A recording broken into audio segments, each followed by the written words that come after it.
Oke teman-teman, jadi ini lagi diproses penyemprotan sama damkar ya. Dan kalian bisa lihat tuh, wow, lumayan sudah mulai bersih ya, kelihatan bersih. Rumah Tiko dan Bu Eni disemprot air bak hujan di dalam rumah.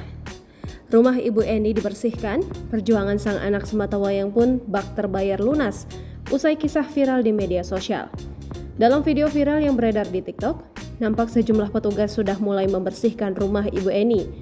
Hal ini seakan membuat perjuangan Tiko dalam merawat ibunya 12 tahun seorang diri terbayar lunas. Ia begitu sabar dan senantiasa mendampingi sang ibu kandung.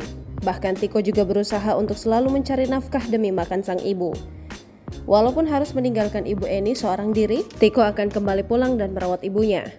Sang ibu yang memiliki indikasi gangguan kejiwaan kerap memiliki emosi yang tak terkontrol. Namun kini Ibu Eni sudah ditangani pihak dinas sosial.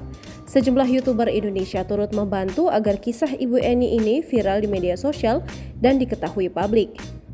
Kini rumah Ibu Eni masih terus dibersihkan dari berbagai kalangan masyarakat, sejumlah YouTuber hingga melibatkan damkar untuk melakukan penyemprotan air dari lantai hingga langit-langit rumah. Terlihat dalam sebuah video proses pembersihan rumah Tiko bak hujan di dalam rumah. Karena di sebagian langit-langit rumah disemprot menggunakan selang pemadam kebakaran untuk mempercepat pembersihan.